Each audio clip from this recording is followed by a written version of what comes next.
자, 91쪽에 64에서 66번 사회지문입니다. 첫 번째 문단을 보시면 질문 나와 있어요. 그죠? 어떤 사회현상이 나타나는 경우 그러한 현상은 제도의 탓일까 아니면 문화의 탓일까? 질문이 나왔는데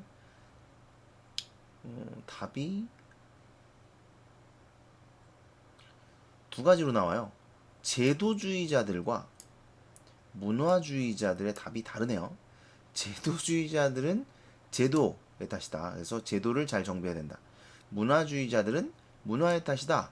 그러므로 운용의 묘를 잘 살려야 된다. 뭐 이런 이야기를 하나 봐요. 자, 문화주의자들은 뭐 이제 문화주의자들의 입장. 그러면 이제 뭘 찾아야 될까요? 제도주의자를 찾아야 되겠죠. 없다. 없죠? 아, 그러면 이제 이렇게 되는 거예요. 그러면 첫 번째 문단에서는 두 가지를 제시했지만 이 글은 제도주의자에 대해서는 이야기를 안 하고 문화주의자들의 이 입장을 설명하는 글이 되는 겁니다. 그렇게 이해를 하시면 돼요. 자, 문화주의자들이 그 뭐라고 주장을 하는지 봅시다. 문화를 뭐 이런 걸로 본대요. 정치 문화를 세 가지로 봤네요. 그렇죠? 예. 편협형, 신민형, 참여형의 세 가지로 유형화했다. 그 다음에 세 번째 문단. 그래서 편협형 정치 문화 설명했고요. 그죠? 그 다음에 신민형 정치 문화 설명했고요. 그 다음에 참여형 정치 문화를 설명했습니다. 자, 그럼 이제 각각을 알아야 되겠죠? 편협형 정치 문화가 뭐냐?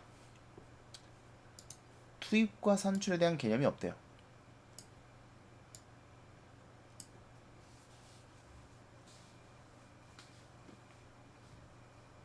투입이 없고 산출이 없고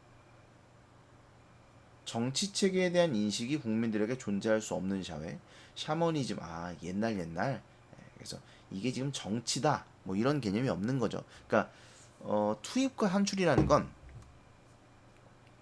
우리가 이 사회에다가 뭘 투입을 해요. 자원 같은 걸 투입을 하면 거기서 어떤 가치가 산출이 되어 나온단 말이에요. 근데 그런 자체가 없는 거죠. 왜? 세금이라는 개념 자체가 없고 국가라는 개념 자체가 없으니까 그런 겁니다. 이게 편협형 정치 문화네요. 그 다음 신민형 정치 문화. 투입이 존재하지 않는데 얘도 투입이 없네요. 그래서 적극적 참여자로서의 자아가 형성되지 못한 사회다. 여기도 있을 수 없다 그랬는데 그죠? 이런 상황에서 산출이 존재한다는 의미는 국민이 정부가 해주는 대로 받는다는 것. 산출이 있긴 있나 봐요. 국민이 정부가 해주는 대로 받는다는 것입니다. 국민은 정부에 복종하는 성향을 띠고요. 하지만 편협형 정치 문화와 달리 이들 국민은 정치 체계에 대한 최소한의 인식은 있는 상태. 독재 국가의 정치 체계가 이에 해당한다고 합니다.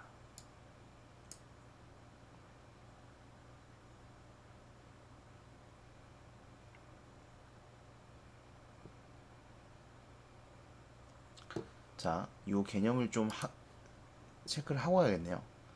투입. 국민이 정부에게 정치적 요구를 하는 것을 투입이라고 합니다. 그죠? 그리고 그러면 정부가 정책을 만들어. 이게 산출입니다. 경제적인 게 아니네요. 그죠? 경제적인 게 아니라 국민이 뭔가를 요구해. 정치적 요구를 해. 이게 투입이에요. 그런데 편협형 정치 문화에서는 뭐 그런 걸 요구하지 않습니다. 그러니까 사실 요구할 수가 없는 게 이때는 신이야, 신. 예? 이 부족장 이런 애들이 그 신의 아들이거나 신의 뜻을 받들거나 뭐 이런 사람들이란 말이야. 그러니까 정치적 요구를 하기가 어렵겠죠. 네. 그리고 그렇게 요구를 하면 정부가 뭔가를 생산하는 건데 신민형 정치 문화에서도 이게 독재 국가라 그랬죠. 그러니까 뭘 요구를 못 해. 예, 백성 국민들이 뭘 요구를 아예 못 합니다. 예, 그냥 하라는 대로 해 주는 대로 그냥 받아들이는 거죠. 이게 투입이 존재하지 않고 산출만 있는 경우겠네요. 그 다음에 마지막으로 참여형 정치 문화는 국민들이 자신들의 요구사항을 표출합니다. 그래서 요구를 하는 거죠. 투입이 있는 거예요. 정부는 그러한 국민들의 요구에 응답. 그래서 산출이 있는 겁니다. 따라서 국민들은 적극적인 참여자가 되는 거죠. 이는 바람직한 현대의 바람직한 민주주의 사회상이다. 뭐 간단하네요. 마지막 문단. 정치문화 유형 연구는 정치문화 유형 연구 갑자기 어떤 사회가 민주주의를 제대로 구현하기 위해서 우선적으로 필요한 것이 무엇인가는 질문에 대한 답을 제시하고 있다. 그렇대요. 뭐 갑자기 이게 나왔지? 문화주의자들은 국가를 특정 제도의 장단점에 의해서가 아니라 국가의 구성 요소들이 민주주의란 보편적 목적을 위해 얼마나 잘 기능하고 있는가를 기준으로 평가하고 있는 것이다. 그러니까 이거네요. 문화주의자들이 이걸 이렇게 세 가지로 나눴잖아요, 그렇죠? 요런 게 이제 요게 정치 문화 유형 연구예요. 이해돼요? 그러니까 정치 문화를 요거 이렇게 세 가지로 나눴다. 유형이 세 가지다. 라는 이야기잖아요. 그러니까 요게 이제 정치 문화 유형 연구인 것이죠. 이해되시죠? 그리고 얘는 민주주의를 제대로 구현하기 위해서 필요한 것이 무엇인가? 에 대한 답을 제시하고 있다는 거죠. 그리고 민주주의가 얼마나 잘 기능하고 있는가를 기준으로 평가하고 있다. 이렇게 세 가지를 이야기하는 겁니다. 정치 문화 유형 연구가 뭔지 요거를 이야기하는 것이다 라고 이해해 주시면 되겠네요. 자, 문제를 한번 봅시다. 윗글을 통해 글쓴이가 궁극적으로 말하고자 하는 것은 1번이죠. 1번. 결국은 뭐가 제일 좋다는 거예요? 바람직한 게 뭐라는 거예요? 요거죠? 요거 참여형 정치 문화죠? 그래서 국민들이 적극적인 참여자로서 정부에게 자신들이 원하는 것을 말할 수 있어야 한다.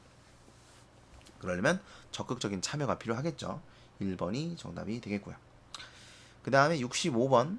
자, 표로 정리할 때 알맞은 것은 그랬습니다. 기억인데 신민형 정치 문화죠. 그러니까 신민형 정치 문화는 정치 체계를 인식을 하고 있다 그랬죠. 최소한. 근데 투입이 없다 그랬어요. 근데 산출이 있긴 있어요. 정부가 해주는 대로 뭐 정부의 정책이 나오는 거니까 산출이 있긴 있습니다. 답은 2번이 정답이 되겠죠. 그 다음에 66번입니다. 자, 독재국가에서 선거혁명을 통해 민주주의를 이루어가는 각국은 종교별 투표 성향이 강한 나라입니다. 각국은 새로운 정부를 구성하려고 단순 다수 대표제를 실시했습니다. 그 결과 동그라미 교의 지지를 받은 A가 유효 득표수의 3분의 1을 득표하여 대통령에 당선되었습니다.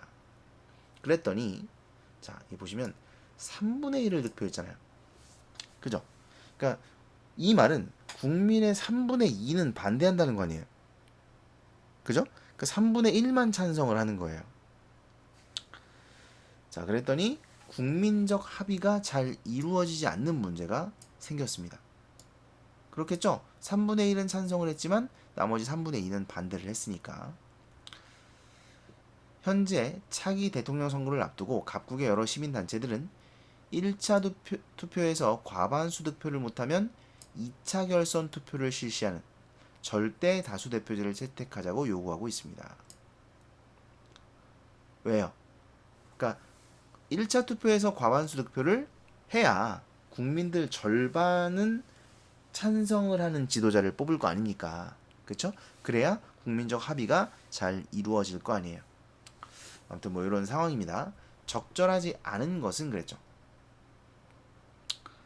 각국은 투입보다 산출이 활성화되어 있군. 틀렸네요. 왜? 지금 보면 시민단체들은 요구를 했죠. 요게 뭐예요? 투입이죠. 네, 정치적 요구. 그런데 정부가 이에 대해서 검토를 안 하고 있어. 아무런 반응을 보이지 않죠. 그럼 뭐가 이루어지지 않았다는 거예요? 산출이 이루어지지 않는 거죠. 네, 그러니까 산출보다 투입이 더 활발한 상태라고 볼 수가 있겠습니다. 그래서 1번이 정답이 되겠네요.